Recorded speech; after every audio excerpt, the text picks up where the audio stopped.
भागवत जी की कथा यद्यपि सुनने को तो बहुत जगह मिलती है, यहाँ हो रही यहाँ हो रही,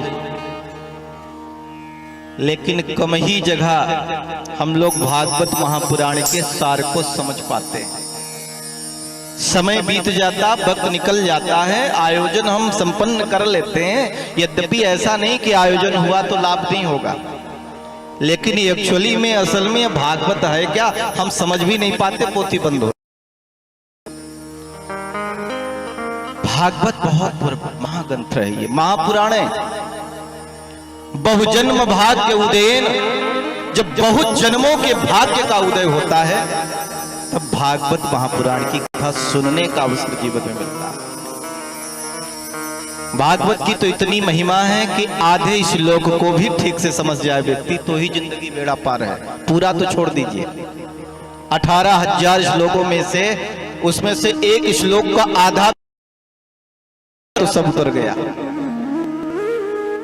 कहा जाता है ना, एक घरे आधे घरे आधो माँ कछुआध, और तुलसी संगति साधु की कटय कोटि अपराध। एक क्षण जीवन को बनाने के लिए महाराज परीक्षित जब सुखदेव जी के शरण में गए,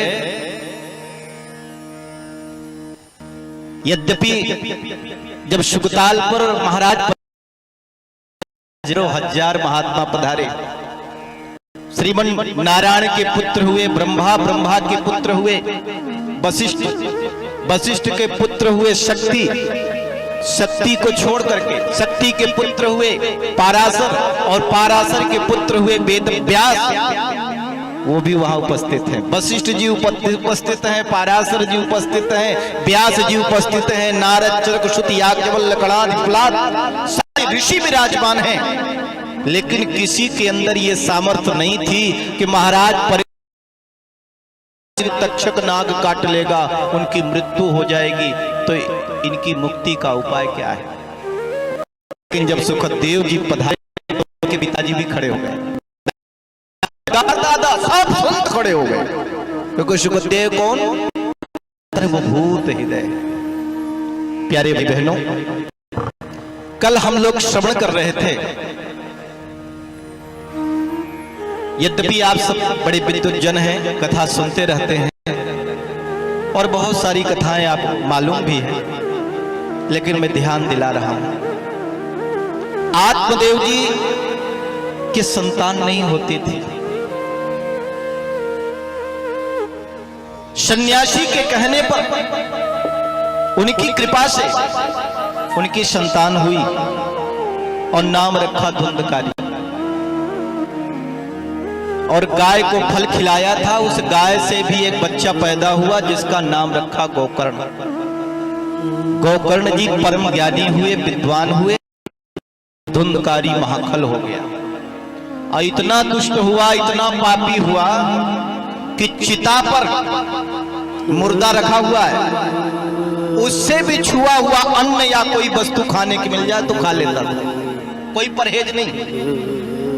अब बराबर के बच्चों को बुलाता और कहता कुएं में देखो कौन सी चीज दिख रही है, और देखने लगता तो धक्का मार देता। एक दिन रात में शराब पी करके आया और अपने माता पिता को ही पीटने लग गया। उनके पिताजी बड़े धनवान थे, आत्मदेव जी, धन की कोई कमी नहीं थी। बर्तन बर्तन थे सब निकाल के ले गया। कौन से बर्तन, ये लोटा थाली नहीं, सोने का लोटा, चांदी की थाली, कटोरी है, आचार थे, पुरोहित थे, यजमानों ने खूब दिया था, खूब था, सब ले गया, बेच दिया। लेकिन आज के दिन आत्मदेव जी को ग्लानि हुई। मैं आपसे निवेदन करूं, आपने जिसके लिए सब कुछ लगा दिया, अपना तन लगा दिया, मन लगा दिया, जिंदगी लगा दिया, साधन लगा दिया, सामग्री लगा दी, लेकिन जब वक्त आया कि ये मेरे लिए होगा, आज वही आपका दुश्मन बन जाए, काल बन जाए, तो आत्मदेव पुत्र को प्राप्त करने मरने के लिए जा रहे थे। लेकिन आज देखो पुत्र पिता को ही मार रहा है, हानि हो गई। आत्मदेव जी सोच लगे जाऊंगा, रात के 12 बजे आता है, शराब पी कर आता है, मुझे गाली देता है, मेरी पत्नी को भी मारता है। मैं अब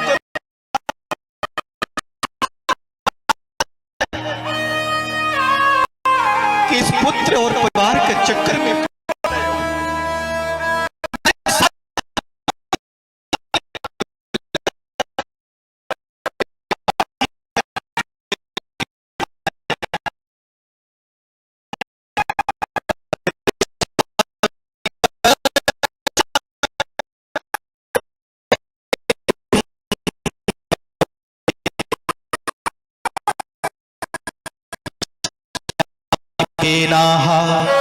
कष्टम मम संसितम।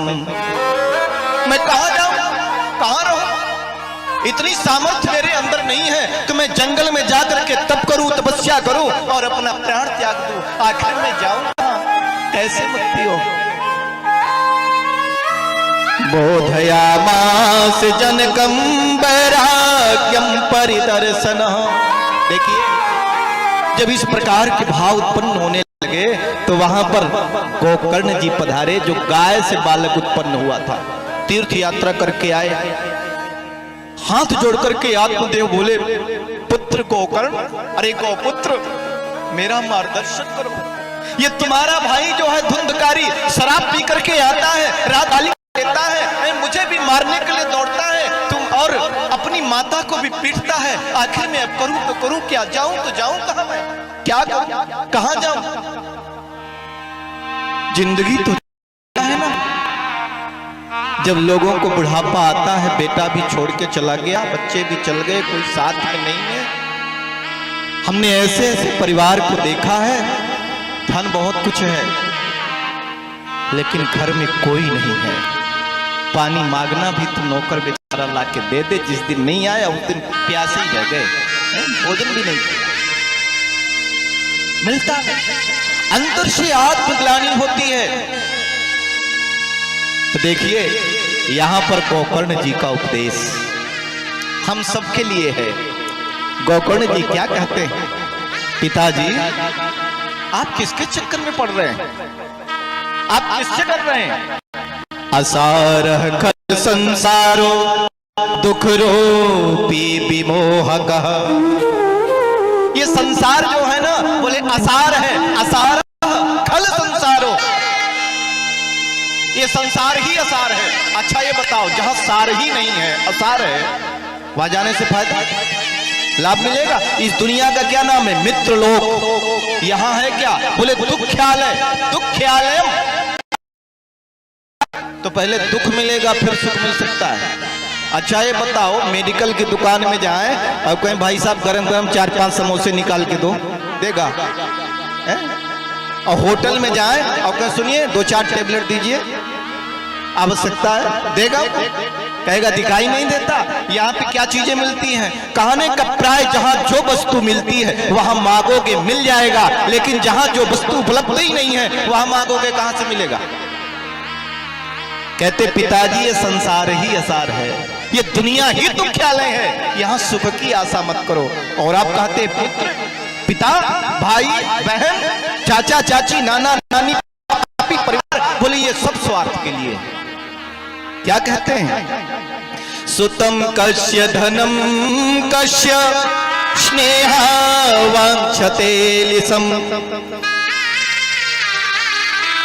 स्नेहा वांछलते निशम। असार है खल संसारो दुख रूपी विमोह का। कौन बेटा, कौन धन?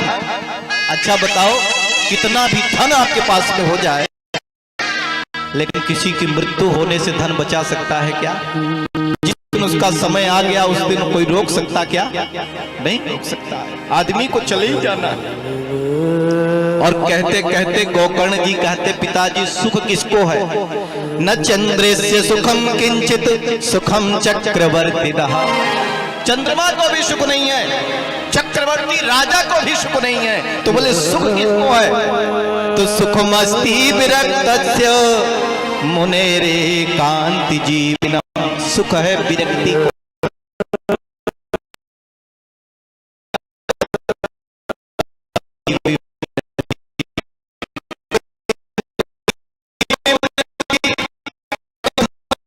रहत उदास, थोड़े थोड़े सब दुखी, सुखी राम के दास। कोई तन दुखी, कोई मन दुखी, कोई धन बिन रहत उदास, और थोड़े थोड़े सब दुखी और सुखी राम के दास। किसी का तन नहीं चलता, किसी का मन नहीं लगता, किसी के पास धन नहीं है, किसी का शरीर ठीक नहीं है, कि कोई रूप है सुंदर नहीं है, तो कोई बहुत सुंदर है लेकिन रोगी है। क्या चिंता है, सुख नहीं है। सब कुछ होते हुए सुखी कौन है? सुखी राम के दास। देखो, एक बादशाह जब बीमार हुए, हल्का कम करो, बादशाह जब बीमार हो गए तो हाकिमों को बुलाया, कहा बताओ बादशाह को बीमारी क्या है, रोग क्या है। हाकिमों ने बादशाह की नाड़ी देखी, बादशाह का इलाज किया, लेकिन बीमारी ठीक नहीं होती। तो बादशाह ने राजाओं के यहाँ से वैद्य बुलवाए, और जब वैद्य बुलवाए, वैद्यों ने बादशाह की नाड़ी देखी तो पता चला इनको तो कोई बीमारी नहीं। वैद्य जो है नाड़ी के विशेषज्ञ होते हैं, उनने देखा, बोले इनको कोई बीमारी नहीं। बोले कोई बीमारी नहीं तो फिर बीमार क्यों? कोई बीमारी नहीं तो क्यों बीमार? वैद्यों ने कहा राजन मैं आपकी दिनचर्या देखूंगा फिर बताऊंगा। बादशाह की दिनचर्या देखने लग गए, कब उठते हैं, कब बैठते हैं, कब सोते हैं, क्या खाते हैं, कैसा चिंतन है, क्या सोचते रहते।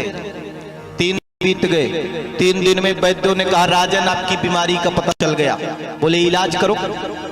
बोले उसका इलाज बहुत सरल है। बोले क्या? बोले सुखी इंसान का कुर्ता पहना दिया जाए तो आपकी बीमारी दूर हो जाएगी। किसका? दुनिया के सुखी इंसान का कुर्ता। बादशाही थे, सैनिकों को भेजा, जाओ सुखी इंसान का कुर्ता लेके आओ।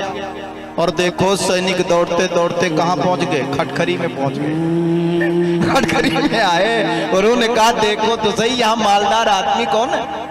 और देखो एक मालदार व्यक्ति के पास पे पहुंचे, अपने गादी पर बैठे थे, उनका इतना पेट निकला हुआ था, हैं? तिजोरी में बड़ा पैसा था, माल था। सैनिकों ने सोचा हो बड़ा धनी है, आजकल कई गाड़ियां भी रख लिया, बड़ा खुश होगा।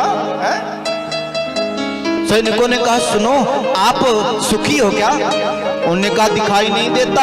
बोले क्या? बोले कितना पेट निकला हुआ है, न उठा जाता है न बैठा जाता है, बच्चे बड़े लापरवाह हैं, दुकान पर आते नहीं है, इतनी उधारी चल रही देख नहीं रहे हो? खा खुश हूं, मैं खुश नहीं हूं। सैनिक और आगे बढ़े, डॉक्टरों के पास पहुंचे, भैया आप बड़े सुखी होंगे, बीमार हो चाहे नहीं, दिखाने आया है, पहले फीस जमा कर दो, इसके बाद है क्या कहना है, आप बड़े सुखी होंगे। डॉक्टर साहब ने कहा मैं भी सुखी नहीं हूँ, जब देखो तब कोई न कोई टपक पड़ता है? बच्चे नाराज हो जाते, बीबी नाराज हो जाती, मैं भी सुखी नहीं हूँ।